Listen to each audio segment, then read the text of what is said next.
Mauritius ने भारत के प्रधानमंत्री को नेशनल हाईएस्ट सिविल अवार्ड दिया है। पीएम मोदी ये सम्मान पाने वाले पहले भारतीय हैं और ये किसी देश की तरफ से पीएम मोदी को दिया गया 21वां अंतर्राष्ट्रीय पुरस्कार है।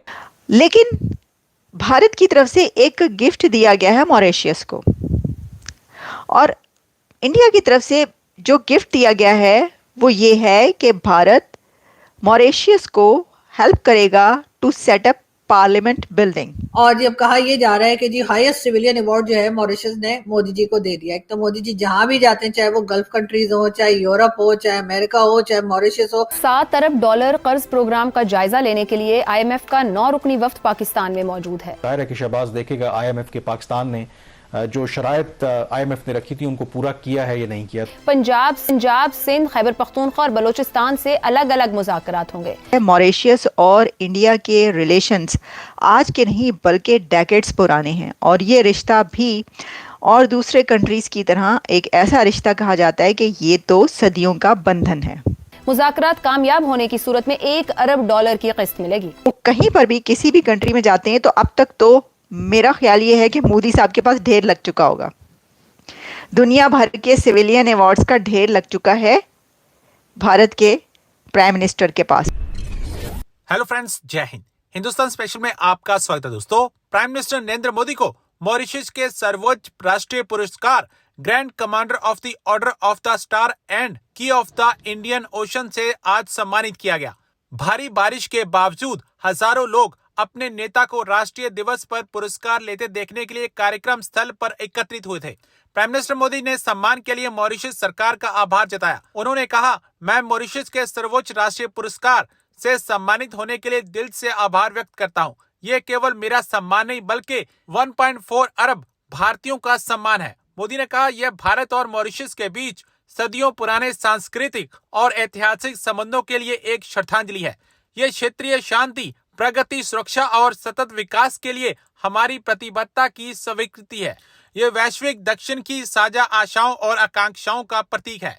मोदी पहले भारतीय हैं जिनको मॉरिशस ने अपना सर्वोच्च सम्मान दिया है। मॉरिशस के प्रधानमंत्री नवीन चंद्र गुलाम ने ऐतिहासिक कदम उठाते हुए प्राइम मिनिस्टर मोदी को सर्वोच्च पुरस्कार देने की घोषणा की। भारत के प्राइम मिनिस्टर नरेंद्र मोदी साहब मौजूद हैं इस वक्त मॉरिशस में।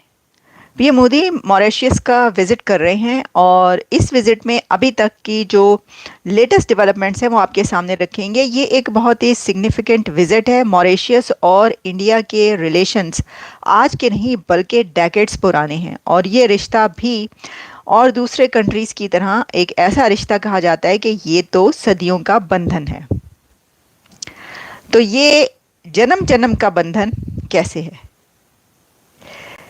एक तो ये आपके सामने रखेंगे, और साथ में आपको हम सबसे पहले इस विजिट की जो सबसे ख़ास बात है वो ये है कि मॉरिशस ने भारत के प्रधानमंत्री को नेशनल हाईएस्ट सिविल अवार्ड दिया है।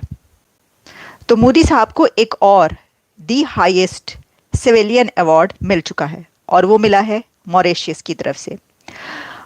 मॉरिशस ने प्राइम मिनिस्टर नरेंद्र मोदी को the highest national civilian award से नवाजा है।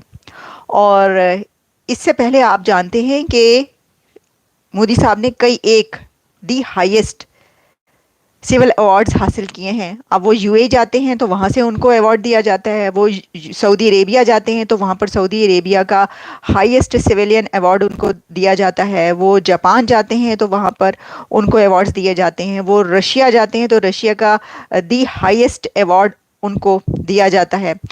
वो कहीं पर भी किसी भी कंट्री में जाते हैं तो अब तक तो मेरा ख्याल ये है कि मोदी साहब के पास ढेर लग चुका होगा। दुनिया भर के सिविलियन अवार्ड्स का ढेर लग चुका है भारत के प्राइम मिनिस्टर के पास। उनके घर में या जहाँ पर भी वो अवार्ड्स रखते हैं वो एक ढेर लगा हुआ है कि भाई ये इस कंट्री ने ये वाला दी हाईएस्ट अवार्ड दिया। तो एनीवेज वो उनका अपना स्टेटस और वो अपनी जगह पर है, और भारत का भी अपना स्टेटस जो है वो सभी जानते हैं। तो हर कंट्री जो है वो उनको जब भी इनवाइट करता है तो सबसे पहले वो अपना the highest national civilian award उनको देते हैं। तो ये तो अच्छा अब अपनी जगह पर है कि एक तो ये खबर, उसके साथ ही खबर यह है कि जो मेमोरेंडम साइन हुए हैं, यानी मेमोरेंडम्स ऑफ अंडरस्टैंडिंग MOUs जो साइन हुए हैं वो 8 कहे जा रहे हैं।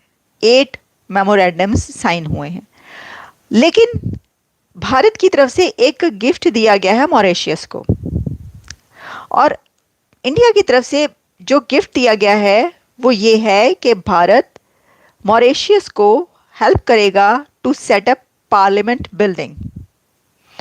तो उनकी पार्लियामेंट बिल्डिंग सेटअप करने में इंडिया की उनको मदद चाहिए, और इसलिए इंडिया उनकी मदद करेगा। अब आपको पता है कि वैसे तो भारत का अपना जो पार्लियामेंट है वो अभी आपको पता है कि कुछ साल पहले ही जब ये खबर आई थी, नया जो बना है नई पार्लियामेंट बिल्डिंग, वो बड़ी लाजवाब ज़बरदस्त उन्होंने बनाई है।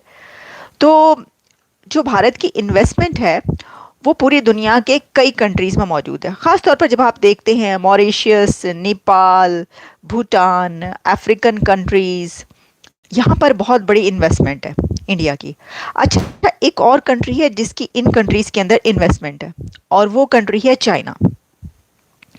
तो आप इसको ऐसे भी ले सकते हैं कि चाइना का इन्फ्लुएंस रोकने के लिए, बीजिंग को कंटेन करने के लिए भी भारत के लिए बड़ा ज़रूरी होता है कि ख़ास तौर पर उन कंट्रीज़ में इन्फ्लुएंस बरकरार रहे कि जहाँ पर उनको पैसे की ज़रूरत है, और अगर कोई कंट्री पैसा देगा तो उनको उसकी तरफ जाना पड़ेगा। तो बीजिंग अगर इन जगहों पर या इन कंट्रीज़ में अपना इन्फ्लुएंस जमाता है तो ऑब्वियसली वो एक बड़ा ख़तरा समझा जाता है भारत के लिए ख़ास तौर पर, और अमेरिका के लिए भी खैर बहुत बड़ा ख़तरा है। और अमेरिका का भी यही एक स्टैंड इसके ऊपर रहता है। बल्कि जो अमेरिका की और इंडिया की जो आप देखते हैं बड़े ज़बरदस्त ताल्लुकात जो अभी इस वक्त हैं उसके अंदर, और जहाँ बहुत सारे फैक्टर्स दोनों कंट्रीज़ के बीच रिलेशनशिप और ट्रेड के हैं और इन्वेस्टमेंट के, वहीं पर एक चाइना भी है। तो एक तो ये चीज़, लेकिन आप इसके अंदर एक और बात याद रखिए, और वो ये है कि जो मॉरिशस है उसके रिलेशंस इंडिया से आज के नहीं हैं।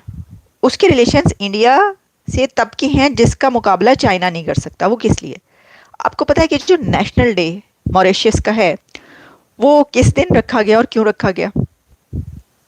जब गांधी ने विजिट किया मॉरिशस का, तो उसी दिन, जिस दिन विजिट किया था उसी दिन नेशनल डे उन्होंने डिक्लेयर किया अपना कि ये नेशनल डे होगा। तो आप ये सोच सकते हैं कि कितने पुराने दोनों कंट्रीज़ के जो रिलेशन। अच्छा, फिर इसी के साथ आपको पता है कि ब्रिटिश राज के दौरान फिर पौंडीचेरी जो वो है, फिर उसमें जो आइलैंड्स हैं, बहुत सारे ऐसे फैक्टर्स हैं जो दोनों कंट्रीज़ को एक दूसरे के करीब लाते हैं। तो जैसे कि आपको पता है, वैसे तो आपको पता है मालदीव्स जो है उसके ऊपर भी वो अलग बात है कि काफ़ी कुछ इस तरह का दरमियान में चलता रहा है।